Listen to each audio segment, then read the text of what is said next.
Ladies and gentlemen, boys and girls, and welcome aboard the Stone Mountain Scenic Railroad. How's everyone doing this Friday night?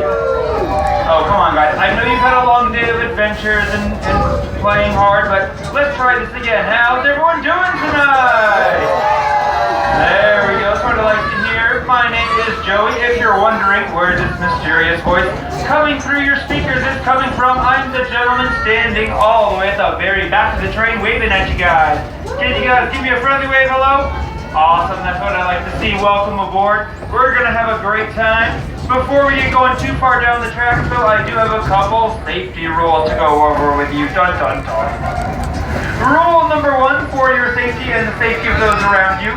Please remain seated at all times while the train is in motion.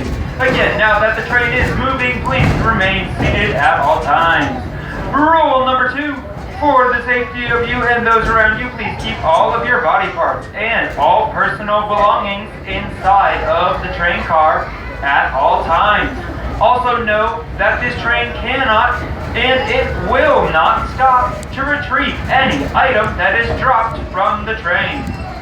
And third and finally, for the health, safety, and comfort of all, smoking of any kind is strictly prohibited here on the Scenic Railroad and at the train depot. That's pretty simple, right? Just stay seated, stay inside, no smoking, and we'll enjoy our ride. Now here on the train we have a special way of saying let's go. So on the count of 3, can I get your loudest and most enthusiastic all aboard? Ready? 1, 2, 3. Awesome job, guys. Now sit back, relax, and enjoy the beauty and nature of Stone Mountain Park.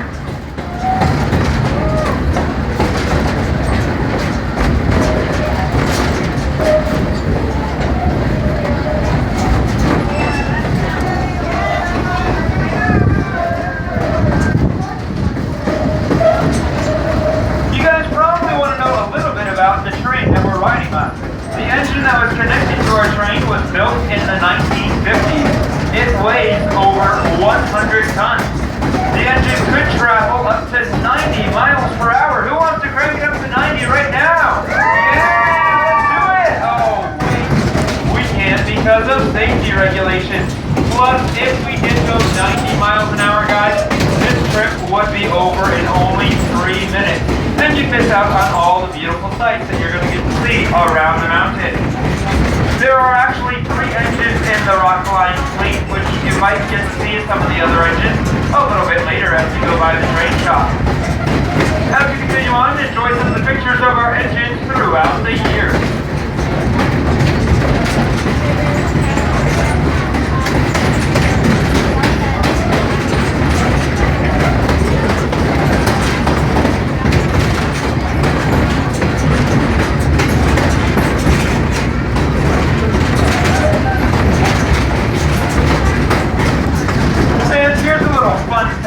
For your Friday. Fun Fact Friday, guys. It's Fun Fact Friday. Did you know that this train actually uses 7 gallons of diesel fuel for one trip around the mountain? Now, the trip around the mountain is just about 5 miles long. So those of you that are good at math, if you do the math quickly, that equates to us only getting about a half a mile to the gallon.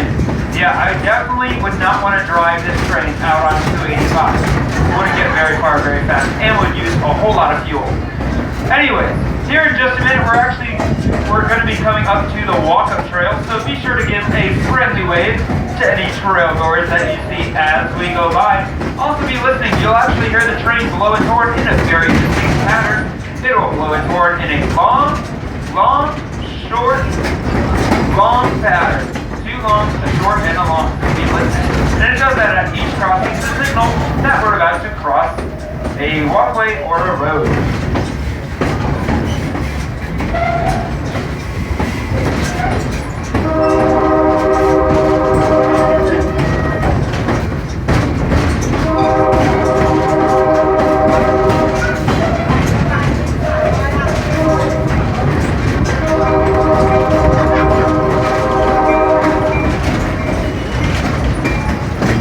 Well, that horn means that we are coming up to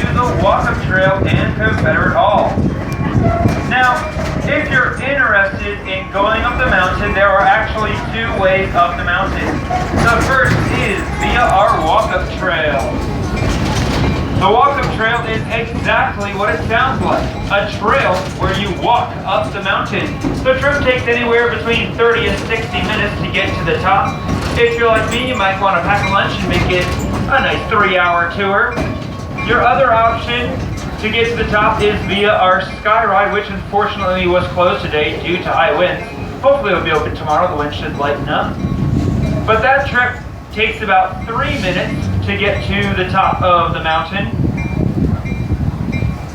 Now up here on the right, we're going to be passing by Confederate Hall, and there you'll be able to visit an interactive geological exhibit which tells a little bit about the science behind the mountain.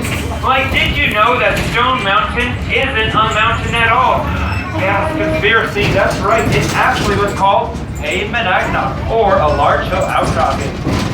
You see, a long time ago, about 8 to 10 miles below the Earth's surface, there was a body of magma that cooled, and over time, erosion and weathering uncovered the cooled magma, which is what we now see today as Stone Mountain, or maybe I should say Stone Monadnock. Now, if you guys haven't taken the walk-up trail, I definitely encourage you to do it, because on a nice clear day like today, you're going to get a great view of Atlanta, and sometimes even during the winter or fall, when it's not too hazy, you can see all the way to the northeast Georgia mountain, 60 miles away. So it's a pretty impressive view from the top.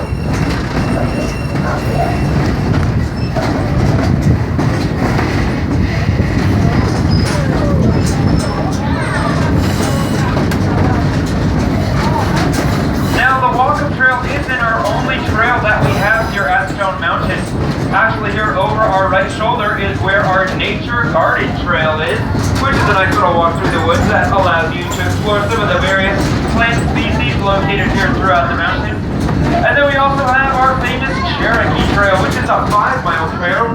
It's our longest of our trails, and that goes around the mountain and also around part of Stone Mountain and Venable Lake. So if you like hiking, you definitely came to the right place.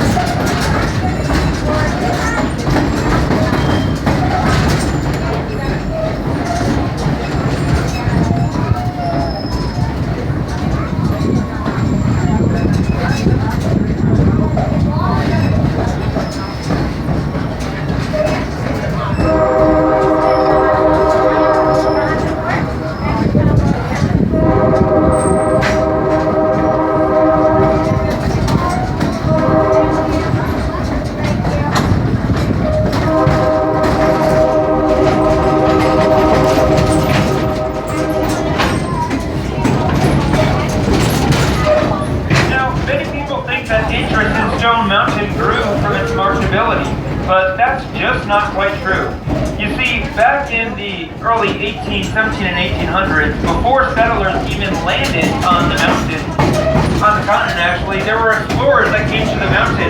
The first European explorers were led by a man named Juan Pardo in 1567. And Juan Pardo came to what was called Crystal Mountain because he thought there were diamonds in the mountain.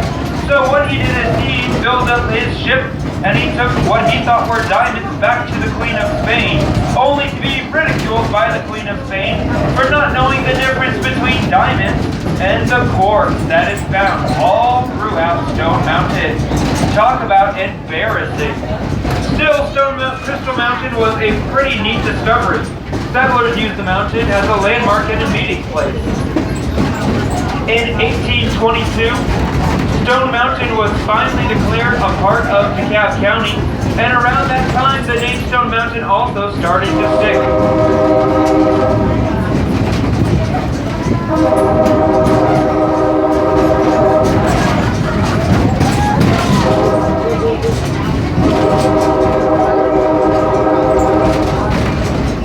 Now, a little while later, people actually started to get stuck on the rock. But we'll talk about that here in just a couple of minutes. In the meantime, you're going to have a great view of the mountain.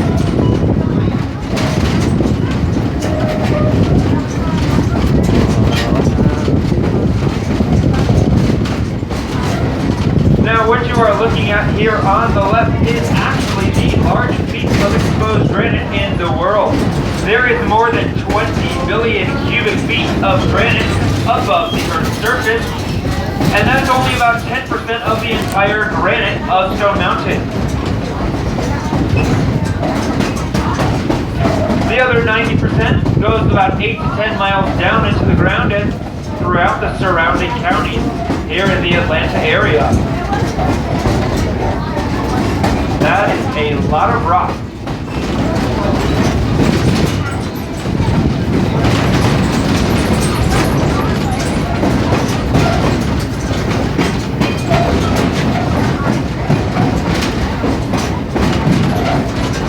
You know, when people ask me what my favorite rock group is, you want to know what I tell them? Granite, because I live in Stone Mountain.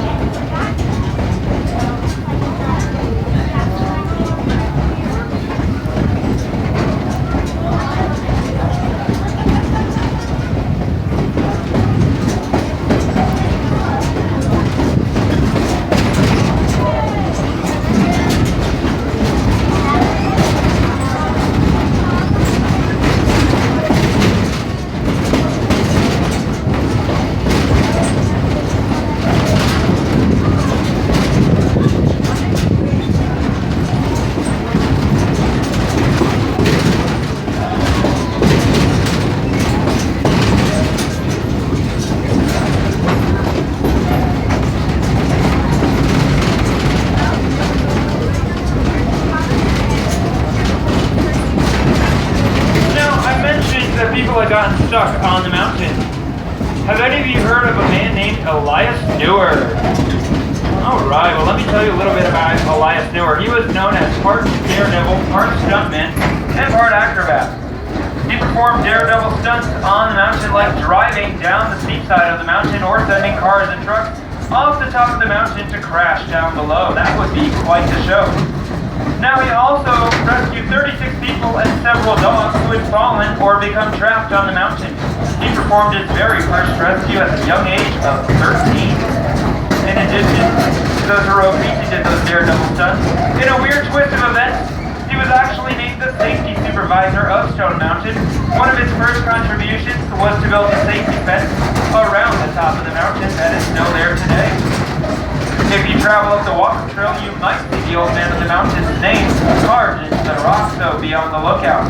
Unfortunately, he passed away at the age of 79 in 1993, but we will always fondly remember our old man of the mountain.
It has drawn people for thousands of years, but in 1996 it drew droves of people when it hosted the archery, tennis, and track cycling events during the Summer Olympics.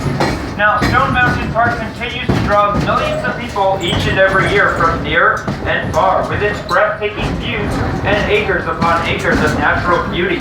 So whether you're hiking, camping, or just going out on the lake, the opportunities will go on and on.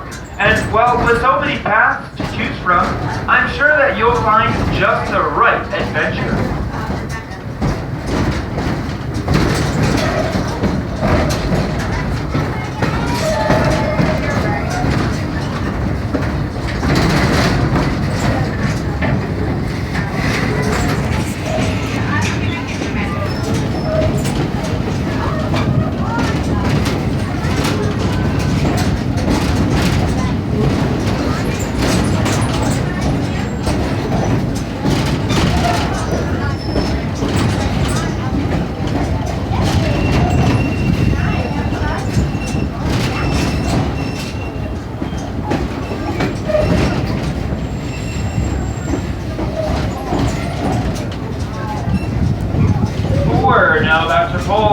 Pebble Ridge. Let me tell you a little bit about this fictional town you're about to see. This town was once called Buzzard Hollow. And I say it was a town, but that's not quite accurate. You see, the buildings that you're going to see in this area were all actually used by the quarry companies. The large building on the right is currently the train shop, but at one time contained jail cells for use by the quarry companies. If you look closely, you'll still see the bars on the windows. Now, if you guys rode the train back in the 1970s, you might have remembered seeing an old cowboy and Indian shootout being portrayed, with some of the cowboys and Indians coming out of these buildings. That isn't actually accurate for this area. Now, up ahead, the smaller stone building on the left that you're going to see, that was actually the quarry foreman's building. You're wondering, what in the world does that mean? Basically, it was the building where they would hold different social events and gatherings throughout the year. Many of these other buildings that you see have been built in more recent times, and they are now used for different seasonal shows that we have throughout the year. Last summer we had a comedy western show back here, and of course you can always catch during Stone Mountain Christmas a family favorite show called The Gift. We'll be passing by the quarry here in just a minute.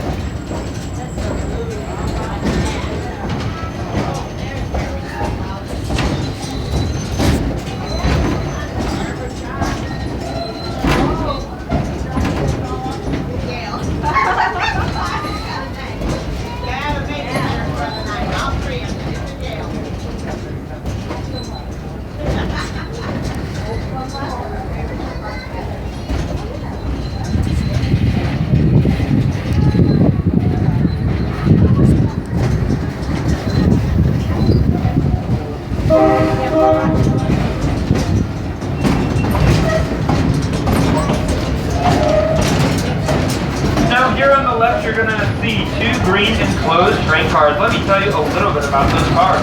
Both of those cars actually came to us from the Long Island Railroad. They were both built in the 1950s, and they each measure 83 feet in length. They are now used during some of our peak holiday seasons, such as 4th of July weekend and Stone Mountain Christmas.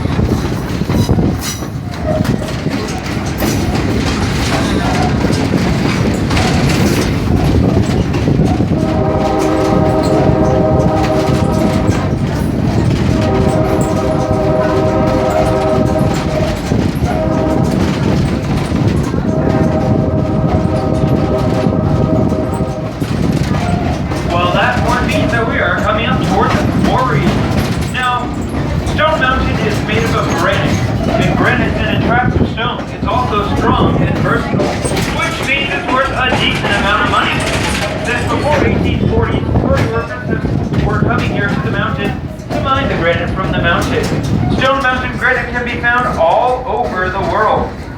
Let me give you some examples of where you can find the granite from Stone Mountain.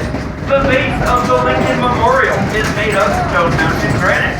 The locks on the Panama Canal are Stone Mountain granite. The Imperial Hotel in Japan proudly states that its granite came from where? Stone Mountain, Georgia, that's right. Now we're about to go over a bridge, but if you were to walk under the bridge, you would go to the quarry exhibit, and back there they actually have a plaque that tells you where you can find Stone Mountain granite in all 50 states. It's pretty neat. Tracks around the mountain do not connect to any tracks outside of the park, so we'll continue trekking along our trail path.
me tell you a little bit about Stone Mountain itself. The mountain is 825 feet tall, and it covers 583 acres. The top of the mountain measures 1,683 feet above sea level.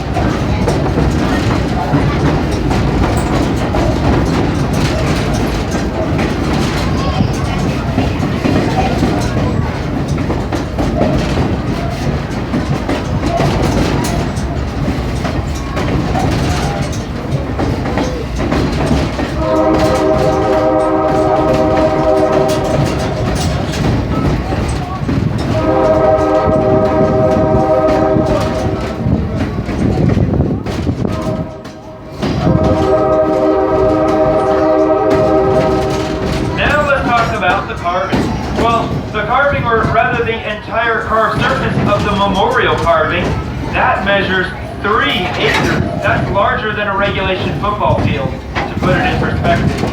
The carving measures 90 feet tall by 190 feet wide, and it goes 42 feet deep into the mountain. But the deepest point of the carving is actually at Lee's elbow, which pushes an additional 12 feet into the mountain surface.